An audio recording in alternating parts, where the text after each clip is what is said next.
Hey guys, welcome back to Industry Pathology. And today I want to talk about something that's been coming across my timeline, primarily on LinkedIn, but other places as well. And I mentioned a few weeks ago about the recent college grads of 2025. Congrats once again, in sport and performance psychology. And one thing I've noticed is a lot of them are starting their own business. Now, this is not only to them, this is for anyone who has a business or planning to start a business at any level, whether you're a recent grad, been out for about 4 or 5 years, or you've been in the industry for a decade or two. This is for people who want to look at the economic side of the mental performance industry. Because first and foremost, there's kind of a contradiction or incongruence with what's being taught as practitioners, what they should do versus what they can do when they're actually in the field, and it's limiting. So first and foremost, let's start with the quintessential way to make money in the mental performance industry, and that's pretty much doing one-on-one sessions. Now, we're going to talk about a little bit other possible revenue streams, but the one-on-one session is the bread and butter. Usually what I see when people post, oh, I just started my LLC, their last name, insert performance or insert mental health, mental skills, whatever it is, but it's typically them saying, I'm offering one-on-one consults. They usually give you a 15, 20-minute discovery call. And that's pretty much their only, if not limited, stream of revenue. Now, outside of that, you might see like a workshop or team consults. But what does that really mean on paper? Because once again, we're taught to say, hey, we need to implement these mental skills in a succinct, systematic way. And the best way to do that is for me to sit in front of you for about an hour, usually it's an hour, and let's talk about it. That is a revenue stream, but let's look at the mathematics and the economics involved. The average salary of any job in America is about $45,000 somewhere in that range. Now, there's some people in our industry that will make upwards of 60 to 70,000, and depending on the organization, maybe even 100,000. Now, these numbers aren't unachievable as a business owner, but they're very unlikely going to be achieved through just that revenue stream of doing one-on-ones, and this is why. If you charge between $50 to $100 per session, and depending where you live, 50 is too low, and where you live, 100 might be just right. But either way, $100 that's going on the high side is only going to be able to get you so much if you're only doing 4 sessions a week, 5 sessions a week, because we always forget that middle part of we have to sell it to the clients. Now, in school, you're more than likely working for a team that's already at your school. So there's no marketing involved. There's no buy-in, at least to that degree, like literal buy-in. There's no being able to close a sale. These are skills you're not getting taught. So when you think about, oh, I just need to get X amount of clients. If I get 15 clients a week, that's $1,500. $1,500 times 4, that's $6,000 a month, $6,000 a year, that's $72,000 before tax. So it's not bad. But those 15 clients a week, one, have to be achieved and attained. Two, they have to be retained. And I'm going to tell you first and foremost, they're not. It's not because you're not good at your job. It's just seasons change, or maybe they don't feel like they need it anymore, or maybe times got hard for them. Because remember, when it's a client footing the bill and not an organization or an institution or a sports team, it makes it that much easier for them not to care. Not because they don't like it, it's because priorities have to be made, and usually mental skills, don't get your feelings hurt, it's going to be at the bottom of that totem pole. That's just the way it is. And as people who are in industries and organizations that have cut budgets, this happens. So what do you think is going to happen if an organization has to cut budgets? A person who's paying out of their own pocket is definitely going to have to do that. So this is where the issue lies. So how do you do other things to make money?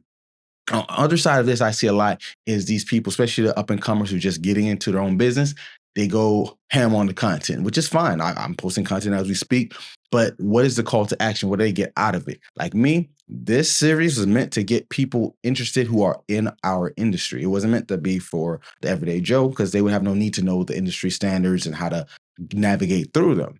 More so, if you make posts and reels or YouTube videos, is the person watching going to get something out of it that's going to immediately help them? Usually people go too far into teaching the skill or trying to enlighten that they forget that this has to be about the person, the user. So you need to talk to them in a manner where, hey, this will help you to get better at X, or this will facilitate Y, because that's what they really want.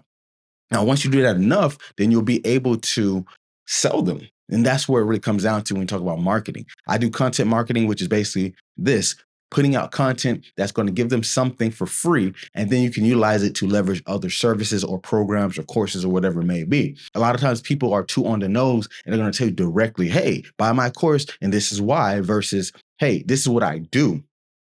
You like it. You need it. You want it. Let's give it to you.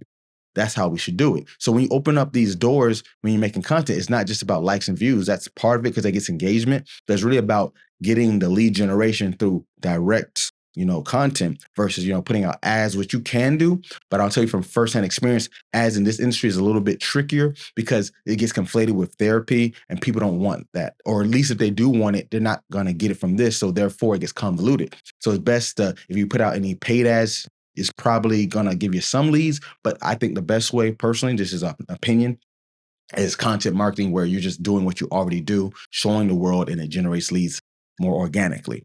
Now, we talked about getting leads. We talked about why the economics may not line up because you were taught just do one-on-ones or maybe team consults.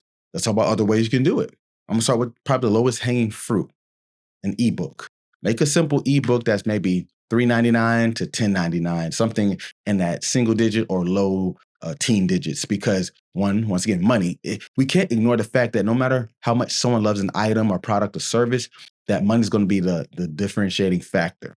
We can't ignore that. So something that's low tier is going to help because it's not a big investment on them. It's equivalent to a cup of coffee at one of their favorite coffee shops or something to eat at a restaurant. So they're not going to lose their mind over the price. And now what you give them for that price needs to be congruent because you don't want to give them an ebook that's the ability to give them all the skills that they don't need you. No, give them just the bare minimum of like, here's an overview. Here's something that's going to get you going. It could be niche and say, if it's specific, say you're a baseball player or you're working with a baseball player, it's specific to batting or specific to pitching. You can start there. Or if you want to be more broad and just say these are different skills that any athlete could use or any person in their given field, then do it that way. But the point is, once you get that buy-in, that not only gets some kind of sales, but it also gets you leads. Or you can actually make that free. I do that a lot and people get on me like, hey, why you make all this free, giving away all the good stuff? But hey, it gets you somewhere. So if you make it low price to free, that's a start. Now, once you got that lead, now this is where you can make the higher tiers. And this is what people don't like to do. Courses. Now, when I say courses, I don't mean do something that's like, if you take this course, you get a certificate, and then you're going to be able to do what I do.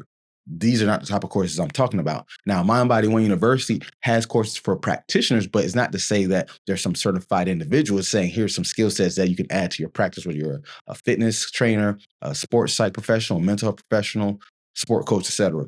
That's what that is. But when it's saying that, oh, this will certify you to be this type of practitioner, that's where we draw the line, at least for now.